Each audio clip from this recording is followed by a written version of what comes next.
Today we're going to learn about the magic of tapping with kids, and we're very lucky to have Fay Chan back with us. Thanks, Fay, for being here. Thanks for having me again, Evan. Yeah, and we had a great conversation last time about money, and this is a pretty Yes. different shift in gears because I don't think you're budgeting with the little kids. No, not at all. But Although actually, they probably can do budgets better than adults. I bet, yeah, because they don't Yes. have all the overhead emotionally. But it No. was after that conversation that you just casually were mentioning this work you were doing with children, and you were so Mm. fired up and passionate about it. And I was like, wow, I would love to learn more about this myself. So, as someone who has literally zero experience tapping with anyone, probably younger than a teenager, like upper Uh-huh. teenager, I am Yeah. equally fascinated, especially with some of the things that you've been sharing. Do you want to tell us, like, maybe how this started for you and how you came into this and what you've discovered? Um, how did I start tapping with kids? I actually don't know. I just Mm, started tapping with kids. During my personal development days when I worked for Landmark, I was in charge of the children courses as such, right? For the young people as well as the teens. So I did work with kids at length at that time. And I just love how sweet and innocent and straight to the point and literal they are. Um, so I don't know how I started working with kids, but I do tap with children. Um, I really love tapping with children. I think it brings out my own inner child and mm, being connected to them as well. Of all my sessions with adults and some teens and little ones, I get the most emotionally impacted as a practitioner tapping with children. Yeah, I can really hold space quite easily about with adults, even tapping with their childhood trauma.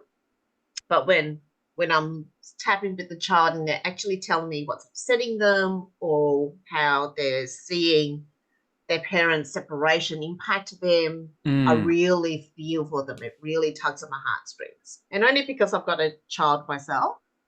Um, yeah, our son's 10 years old, so I'm right in the throes of dealing with children. Yeah.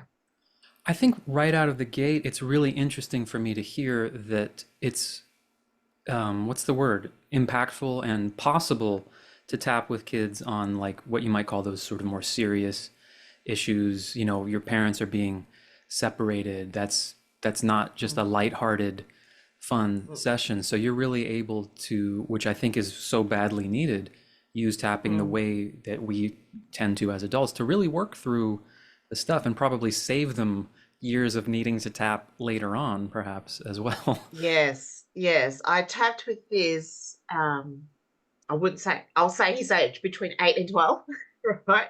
I tapped with this boy and he had just come back from dad's and he's at mum's and he's looking quite forlorn. I'm like, what's happening? How are you going? How was it at dad's? And how's it being back at mum's? Yeah, just checking in. But he was looking forlorn and sad. And I said, so did mummy set up with daddy from my previous session that you can call daddy when you're at mum's, and then when you're at daddy's, you can call mum's, right? Mm. And so I'm shortening a 10-minute conversation into 30 seconds. But he said to me, Faye, we we can't get everything we want, it doesn't happen like this. We have to wait. Ooh, that's not an Right? eight-year-old's voice, right? Right. So I'm going, hang on, what do you mean by that? So he explained further, and I'm going, you know what? I said, let's tap on that because for him, it's an off the cuff statement. Like, or he could be just a perspective that he's holding that he has to wait. You just can't get everything you want. But I'm going, imagine if you held that point of view and you're 35 years old, that you have to wait, you can't get everything you want. And that's the truth for you. Because see, I grew up with that, right? So I had to literally tap that sentence out of him, Mm. right? But I and you know that and he'll tell me how come he needed to wait and how come he can't just get whatever he wants. Like it, and from a young child, it it is a belief. Like it's so reasonable and so truthful and so believable when they tell you. But as a standpoint from an adult and a facilitator doing this, I'm just going, wow, let alone you knowing that now. We have to unpack it now. So your version of it is going to have you stuck when you're 35 in a career, in a different relationship, right? Asking for what you want for a promotion. Could you imagine? So when it comes, it's not intentional that I'm going to tap on that, but if it Right. comes up, I'll go, right?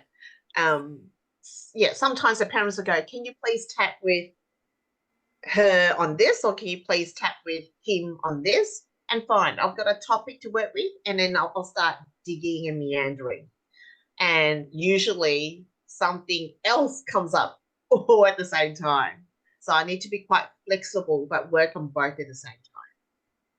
Yeah. It's really amazing to actually imagine that you're seeing a child in the moment or in the time period where it's being formed, because that's what some of, or a lot of the legwork that we're doing with adults is to sort of get to, okay, for them to even have the cognition that there's a belief there that I can't have what I want, and then where might Mm. that have been formed? Because Mm-hmm. no, 4-year-old or whatever just thinks that they, why can't I have No, everything, right? They got exactly. some kind of messaging along the way. So to actually be able to be seeing a child saying that out of their mouth, and then having them directly tell you, this is why that's true, because when I want Yeah. this, they tell me I have to do that, or that that's not realistic. And it's like Mm. you really are kind of able to nip it in the bud. It's kind of amazing to see that that's possible, and Yep. that you're actually um, Yeah, never experiencing saw it that reality. way. That I'm catching it right at its formation stage, where it's actually setting its foundation. I mean, it's somewhat set if they've got that opinion for a while, but it's easier to excavate it then than when you're 35 years old and going, how come, right? Yeah. Yeah. And I'm curious if any part of this process involves like resourcing them in some way, because they might be in a household or something where they're going to be told things again that reinforce that belief, or Mm. observing things in their parents. And is there any element of this where you can kind of help them navigate that or instill something in Yeah. them? No, so they obviously get taught how to tap, and I reinforce every single session that whenever a big feeling comes up, and it doesn't matter whether you can or can't identify the feeling, I mean, they're little. I say, as long as a big feeling comes up or starts coming up, because they know when it starts, they actually do. Mm. They know when it's about to build, and then I do teach them 0 out of 10 or 10 out of 10. I go, when it starts at 1 or 2, before it gets there, start tapping. I said, it does, Mm. and I'll say, it doesn't matter which point, pick a point, go for it, right? And a lot of them do that. They Yeah. do that. They do remember to do that. And then the adults, right? Usually I have to deal with the adults at the same time as dealing with the child, right? Because there's always mum and dad's impression, opinion. Um, I mean, it's their child, so they know best. But it's sometimes they may be the block that I need to deal with rather than it is about the child. Um, Interesting. and so I'll debrief at the end with the parent. I don't reveal what we've tapped on, but I just give them a general gist as to how their child's going. And I might ask some probing questions about how they feel about certain things that's come up in the session that I know it's about the parent rather than it's about the child. And Mm. usually in sessions where it's the first time with the child, the mum might sit by the kid whilst I'm tapping with them online. And I might see mum here, or mum might be sitting over there and things, so that she's in the room and the child doesn't feel, will generate and create that relationship and rapport with me first before they exit, all right? But obviously, mum's sitting there hearing all of this, and I give them full permission. And I say, Mummy, I said, they're not going to get into trouble for whatever they're going to say, are Mm. they? They're like, no, it's okay. I just want you to tell Faye. So they do, right? And then Hmm. sometimes I'll see the mum tearing up as a child telling me about what's coming up for them, how come they think that way. And then they're like, eyes wide open, had no idea this has come from left field, right? That was exactly what was going on. And they're like, or they're staring at me about to burst out crying, the parent. Sure. Right. So I'll finish tapping with the child, and the child goes and plays, and I'm deeper with the child parent, and they're bawling their eyes out. And they go, I think I need some sessions with you. I'm like, yeah, I reckon. Yes, you Because do. it's Yeah. it's obviously when you have your own children, it mirrors you. It mirrors, like, you got to go through being a child again with them, right? That's And interesting. all your insecurity is about and about protecting them and shielding them. Um, the fear of your childhood anxieties repeating in them, right? So you're triggered. Yeah. And then here you are, we're going, all right, get the session for the child, get the session for the child, but you're dealing with your own stuff that's coming up at the same time. Right. So it becomes quite abundantly clear inside the session that the shift needs to be with the parent too.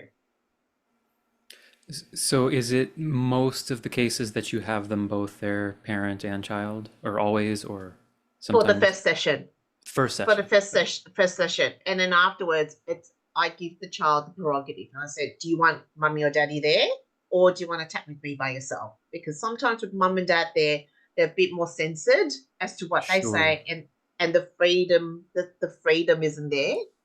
And so they might say, "Oh no, can mummy go outside?" I'm like, "Fine, mummy can go outside. I'll tap with you." And then I'll debrief with mum afterwards what's happened, but I won't reveal what it is. I'll just give them a gist, and they're like, "Okay, My gut yeah." feeling or assumption is that children would be way more receptive to it. They wouldn't find it weird or unusual, but is that correct? Are children generally pretty open to it?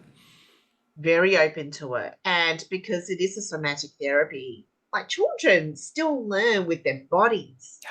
Like, they're sensory beings. We're all sensory beings. So the fact that they're actually tapping along, right, and being allowed to think and to say whatever it is that comes up, right, and they don't know what's happening in their bodies, but they feel what's happening in their bodies.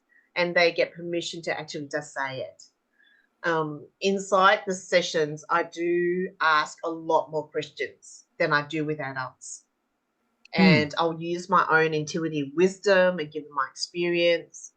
Um, I'll sometimes get a knack that's a certain track that I need to go down. And I'll ask questions like, okay, even though I make myself wrong for mummy and daddy not being together, and then they'll repeat that, and I'll go, is that true for you? Hmm. And they'll go, yes. I'm like, okay, so how come? What do you say to yourself because mummy and daddy's not together? So it's a more guidance during the round. Yeah, Yeah. yeah, yeah, yeah. And kind of Because probing a little more I'm into. yeah, I'm fishing for a yes and no. Because then if it's a no, they'll correct me. Mm. And I'm like, great, thank you. And like adults will go, oh, when I'm 6 years old, this and this and this happened, because a memory might show up for them. But with children, they don't say, when I was 4 years old, this and this happened, and they're 8 years old. They just don't. They don't. They'll say something, and I go, how old were you? Oh, I think I was 4, right? So they'll literally just say it, and I need to clarify it so I know what I'm working with and how old they were. Mm. Um, and it doesn't matter where on the spectrum kids are or adults are, because we're all on the spectrum somewhere, Hmm. right? We're dealing with the emotional body. So um, I've tapped with a 4-year-old once, and the Wow. mum was really surprised. He was autistic, and she's like, I don't know whether he's going to sit still for 10 minutes, let alone 30 minutes, Wow. because sometimes my sessions have 30 to 40 minutes. It's depending with the child. And he did. He sat right through it, but because it's somatic. Yes. So it doesn't matter that he might be playing with his toy in front of him. As long as he's tapping and repeating to me, the tapping's working, right? That's true. Yeah, that's interesting. They can be Yeah, doing he's other things. They don't have to be like laser focused, eye no, contact. no, That's the beauty of the technique. Yeah. yeah, and it's working. And because they see me show up on the screen, so their brain associates me with tapping and with the repeating the, I guess it's quite meditative as well, the repeating the scripting, right? And they'll tap and they'll talk about it. And then all of a sudden, if they feel something else, they'll just tell me. They Hmm. literally won't even say, can I share? They'll just go, oh, blah, blah, blah, blah, blah, blah. It's Right. refreshing, And probably.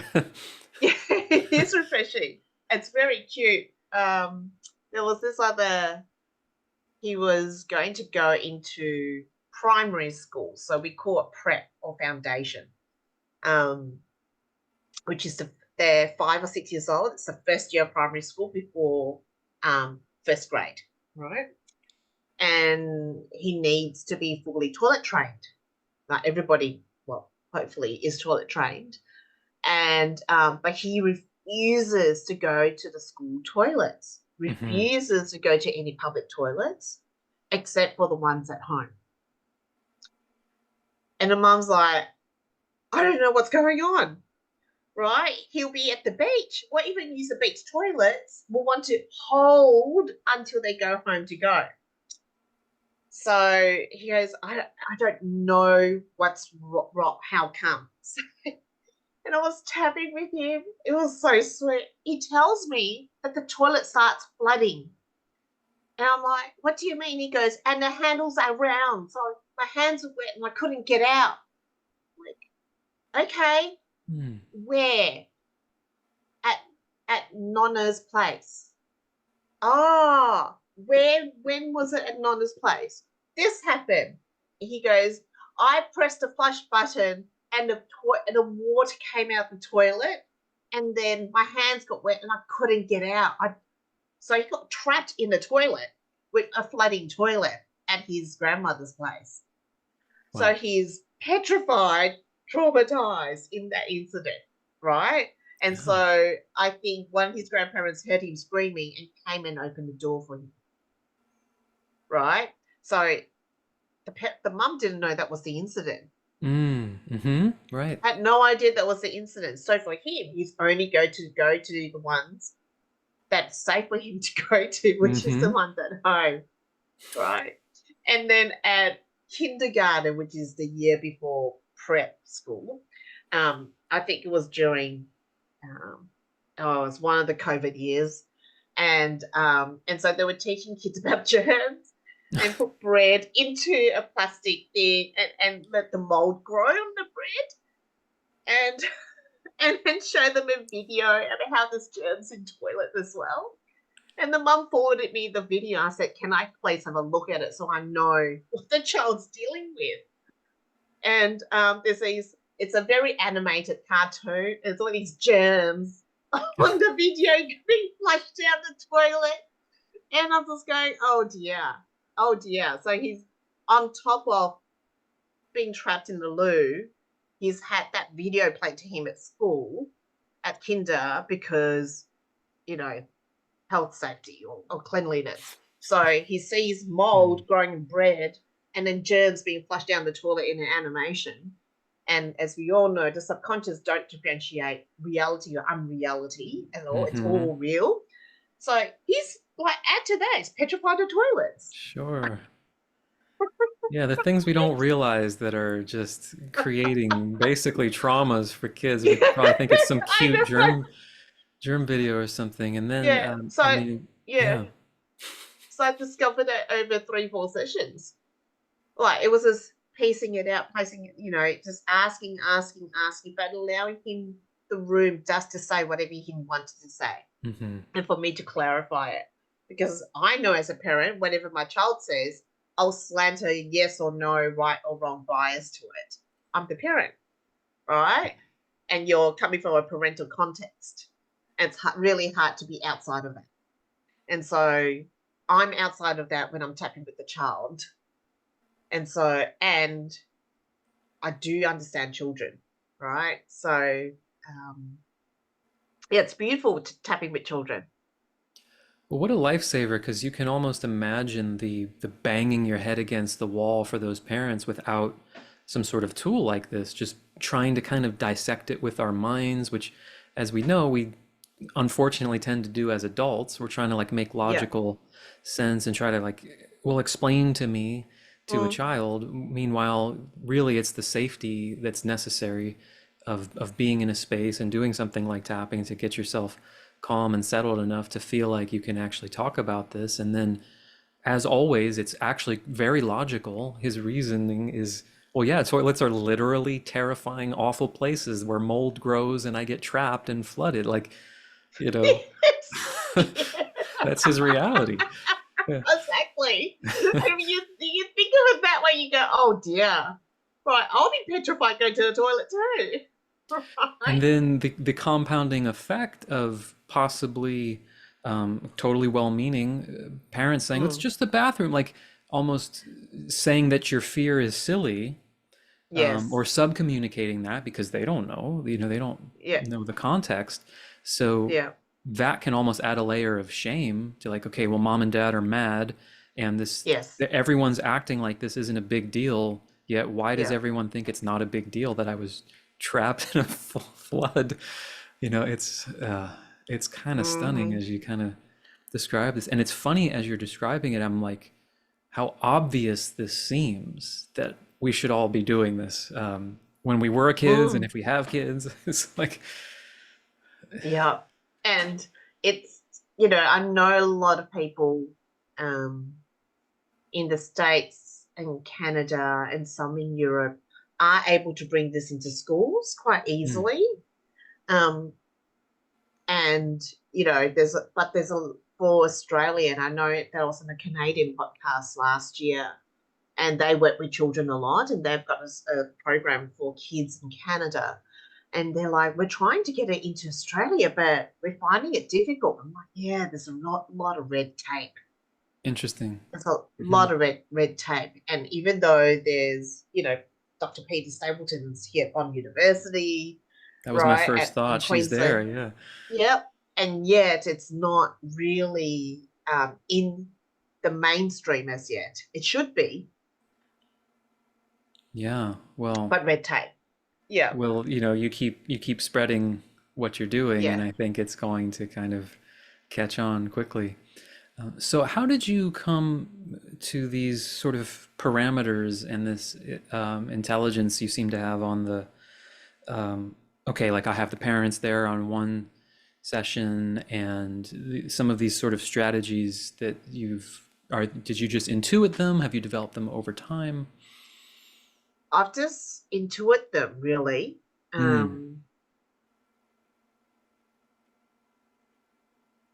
Good question. I don't know. There's no apparent strategy. Well, I don't think there's an apparent strategy. You that might see means you're there's an gifted apparent at it. Yeah. strategy over here.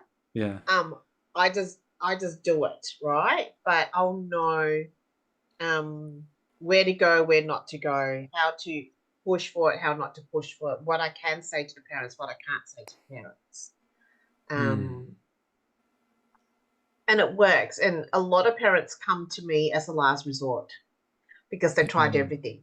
They've yes. tried, if it's a physical ailment, they've gone to see the physio, the chiro, the doctor. Always, I always ask, have you seen a health practitioner first, Sure. right? Or if it's a schooling thing, we've tried, rewarding, we've tried punishment, we've tried being nice, we've tried being firm, we've asked the teachers for help, we've asked the principal, right? Nothing's working. And so it's an emotional anchor. And I've tapped with kids where seriously, this 8-year-old girl, she came to the session like this with her hair over her eyes. I don't want to tap. I was like, okay, you don't have to tap. You just have to look at me tapping. That's what I say to them. Don't tap. Look at me tapping. So Mm, I'm tapping, and I'm going. Even though I'm really grumpy right now, Mummy's making me tap, and I don't want to tap. I'm still okay. I'm still safe. Even though we're here tapping about school, and you know they've tried everything, and that's why I have to sit here and tap with Faye, and I don't want to. I love and support myself, right? So I'll go around tapping, and then she'll burst out crying. She goes, I'm stupid. Or the whole class thinks I'm stupid. mm. And we're both gone. And the mum's like, what do you mean? You cleared the Right. space for it, yeah. Yep. So what happened was through COVID, everybody was at home, right? And not a lot of children got the development they needed grammatically in English. And when they went back, the child was taken out into a focus group during English class to work in a small group with another teacher, but directed learning, right? Um, and she thought her perspective was because I need to do this, I'm stupid and dumb, Mm, right? So on a daily basis, it's reinforced she's stupid and dumb. Not that she is, but because she's taken out of class and plonked into the small group for English help, right? And so she comes back petulant, feeling angry, sad, like a failure, all that bundled up into one emotion inside an 8-year-old body. And that's this explosive, right? And so when we figured that out, the mom's like, oh, thank goodness it says that. yeah. Now they know. Yep. Now they know. And so she could go straight into school and actually speak to the teachers about it. So the Mm, teachers know and know how to facilitate that, right? yeah. Um, but yeah, I I'm happy to tap with grumpy children because, like the mirror neurons work. I said you Yep. just have to look at me tap. I said you can even look through your hair and look at me tap. I'll tap with you. I'll tap. You just listen. And then because I already know the technique works. Yeah. Yeah. Yeah. And And because there's nothing wrong, like kids, there's something there, and that's why they're, really angry or agitated when they turn up. Yeah. I think for adults or parents to have even the most basic understanding of tapping as something that helps create safety and a feeling of safety, Mm. as being so critical, because that's probably the primary, if not the only component that's needed for the child to be able to actually express it. Because she knew the whole time, but no one else, obviously, and they may have tried different things to sort of pry it out of her, or they're saying, "Oh, what's wrong? Tell me what's wrong." But it's the environment in her body and the energy kind of in the room, or however you want to describe it, that the Mm. tapping can really help facilitate, to just make it feel like, oh, it actually feels safe to say, this is Mm. what's going on for me. And I think Yeah. if people can kind of understand that component to it, it demystifies it a bit. And it's a missing ingredient, I'm guessing, for a lot of families or children. Not that the home is unsafe. It's not what we're saying here. It's No. like in the child's, Emotional safety. Yeah. for their body, what it's experiencing, it needs something to calm it down Mm. and create an energy in the room. Because if, as the parent, you're also like stressed trying to get information, tell me what's wrong. You know, it's like Yes. Yep. you're and so it just makes sense to me. I can almost see it in my mind that, okay, watch me tap, Yeah. and it's not like some voodoo spell. It's No. what you're doing is creating this energy where she starts to feel like, oh, Mm. Faye's not trying to make me talk.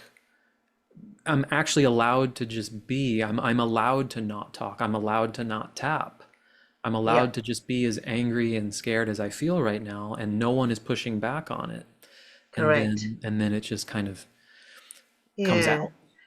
Yeah. And I guess as a practitioner, I'm, and given all the tapping sessions I've done, I'm really okay with uncertainty. I'm Yeah. really okay with, I don't know where this is going to go. Hmm. Doesn't look, it's not even that I think it doesn't look good right now or it's not working right now. I just know I have no idea where it's going to go. Right now, there's an upset child in front of me, or right now, there's an adult that's like stone faced in front of me, not knowing what to do, right? That's all it is. There's no inherent meaning as to the outcome or no outcome of the session. Right. And so, because I can hold that space of unattachment, Yeah. sort of, yeah, that it allows for stuff to fall away and and I guess their truth show up as to what it is and what it isn't. Yeah. And and that's, I think that's something that as a practitioner you need to train in, not being comfortable with not knowing, Hmm. being comfortable with uncertainty, including, we digress, including when where's my next client coming from? Right. Am I going to get inquiries today? Is someone going to sign up to my workshop? Like it's if you can deal with the uncertainty of, oh, is there another pandemic coming? What am I going to do? Right? The Yeah. fear that comes. If you can deal with the uncertainty, then you can be the holder of space, especially for children. But if you can't deal with the uncertainty, and I'm not saying that I deal with uncertainty well, but inside a session I deal with uncertainty really well. Yeah. And you need that for children, for anyone that you're tapping with. Yeah. It Because you makes don't sense. know. You really don't know. Hmm. Yeah. Yeah. This is not a technique about, okay, I know what to do, and this is the, okay, I read Yeah. from the script. Yeah. We I, just know this. We just know this, right? And then yeah. with the nine gamut plot, right? We just know that. That's all it is. And some of the techniques that we've understood as content and context in the background, in our back pocket that we certified for. But that's all we know, right? Really. And then the rest is, well, let's just figure this out. Let's just go from A to B through the forest. Yeah. Hopefully we get to B. Yes. Yeah. Yeah. So it sounds like for the parents, it would be great for the parents to tap a bit themselves to Mm, understand that part of the equation, that when they can kind of regulate themselves a bit. But let's say they don't have access to you just yet. Um, I know Brad has a book on tapping for kids, but I mean, I yes. would take it you could just, even just showing kids the points, the kids are receptive and open. And I think for the parents to understand that the research from Peter Stapleton, the research is pretty clear that literally doing this with, you don't need a script, you don't need to be saying special words. There's Mm, actual physiological stuff going on by tapping these points. And I think parents could teach kids like, hey, if you're just to tap these points, if even while you're having that conversation, or an uncomfortable conversation, I could see that being impactful, right? yeah, for sure. I mean, when I pre-frame EFT for children, and I go, do you know if mummy or daddy, no, usually I pre-frame it for the adults. I go, if you ask a child, do you want chocolate or vanilla ice cream? And sometimes they have to think, and they'll go like this. They'll look into the Yeah. air or they'll look down, and they think, and then they go chocolate, or can I have both? And that's a natural point, right? As we know, for clarity, for clearing up indecision and confusion. And so it's quite intuitive because as kids, we go there, and even some adults still do this, Hmm. thinking in meetings. So it's so that's how I pre-frame it for the adults, especially when I go, it's actually quite natural. And when you're tapping and it feels good for you because you're calming down and you're being your cortisol levels goes and you're feeling less stress and the peace returns, you'll naturally want to gravitate towards it, and that's where clarity comes up for you as to what you want to say and what's apparent. Yeah. So yeah. Beautiful. real quick, if I remember correctly, you alluded to last time that you've actually seen tapping with like just the child have ripple effects in the family. Is that Yes. correct? I mean, it makes sense Yeah. to me that that would happen, but I'd love to hear Yeah. a little bit. I don't know how, well, I know how that happens, but there'll be more woo woo of a Yeah. conversation. But I've tapped with a child before, and again, inside a divorced family. The parents not really speaking, or the co-parenting's, just civil, but not really a team discussion as such. And they're coming up to high school, and they need to select a high school or get on the same page about that. Anyway, I'm tapping with the child, um, and can't remember what we tapped on, but we tapped about something about anger or sibling rivalry, something like that. And I remember I was shopping, and my text message landed, and I remember stopping while I was in the middle of the shops reading it, right?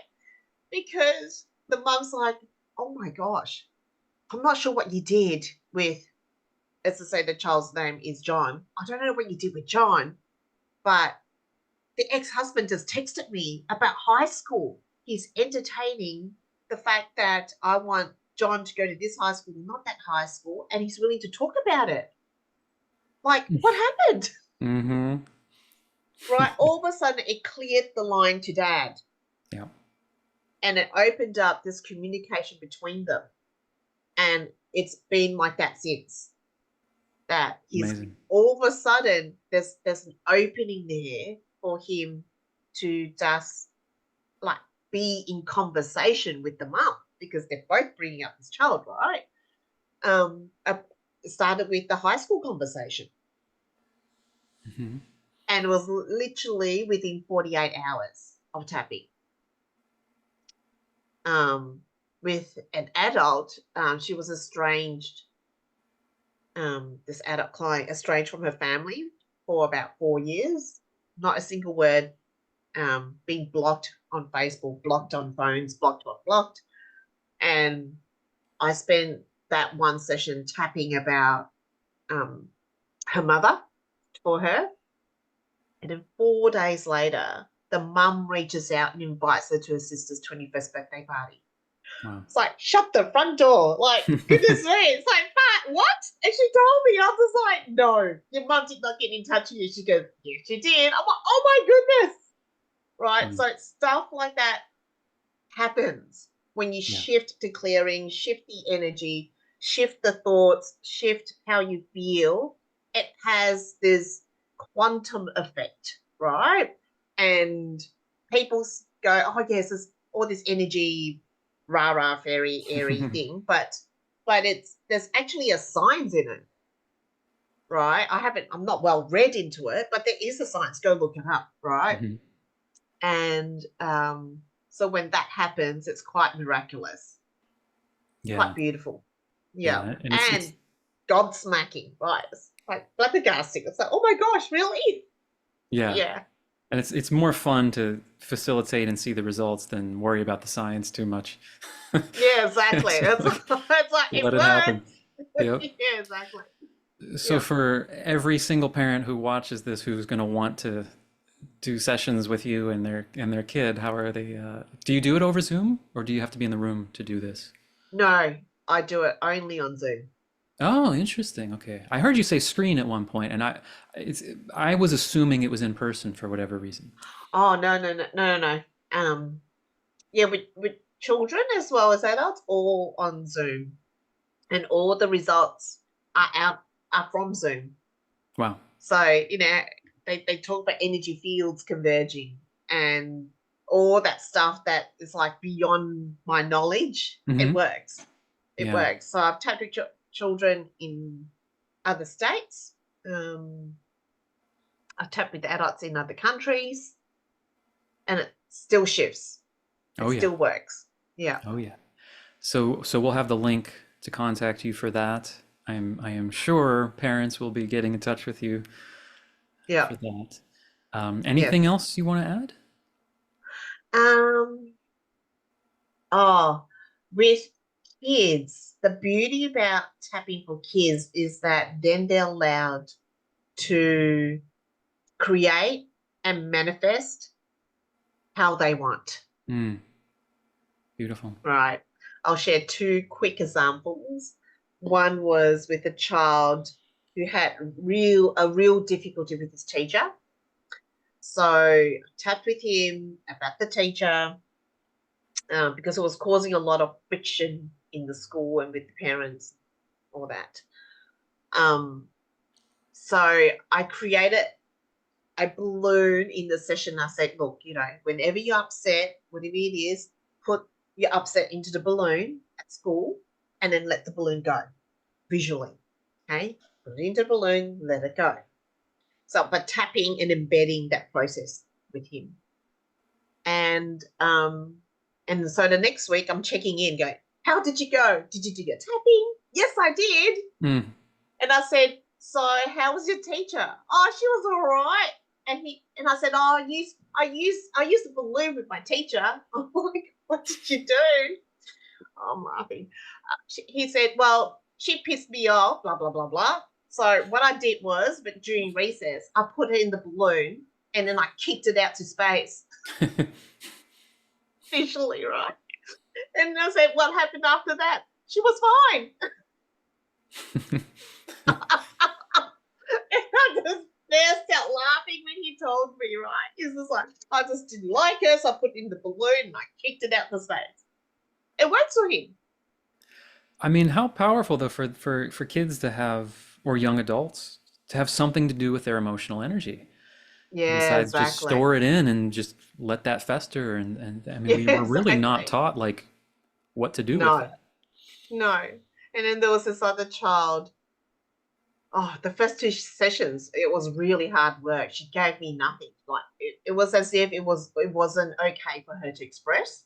Mm, Broke it down in the third session, fourth session, and I said, "Oh, did you use your colors? Because her favorite colors are purple, pink, and blue."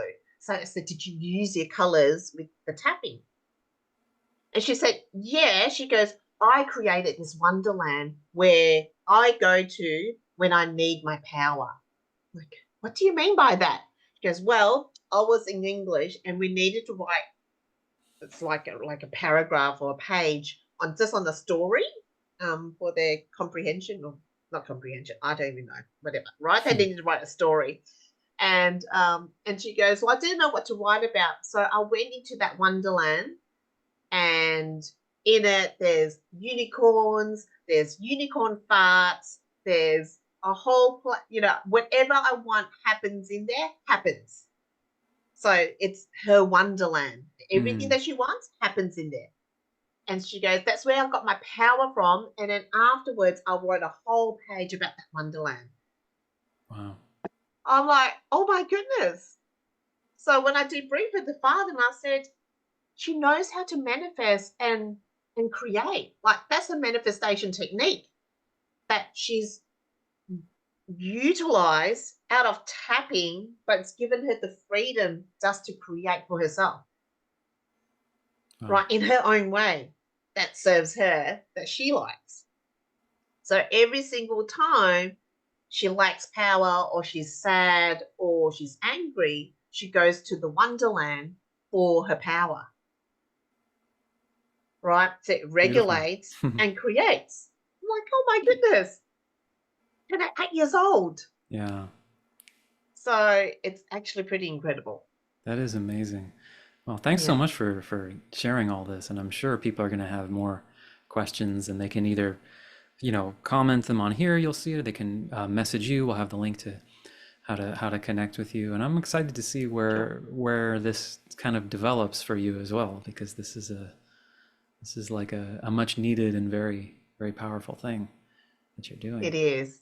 It Yeah. is. It's when you see it fulfilled in terms of the changes and the shifts that it makes to the child and the family, you're just like, oh, okay, I'm full. It's almost there's I'm so blessed that I'm in this craft and purpose and passion because if I were to die tomorrow, right, touch wood, um, I'll actually be really fulfilled. Hmm. Right? That's you when you face yourself with a deathbed conversation. I'm like, yeah, I'm actually okay. Yeah. Yeah, That's beautiful. Thanks cool. again, and thank you for sharing all your wisdom and experience on this topic. It's really, really My fascinating. absolute pleasure. Yeah, Yeah. love Okay. the conversation. Thanks, Yeah. Evan. Thank you. Thanks so much, everybody. We will see you soon.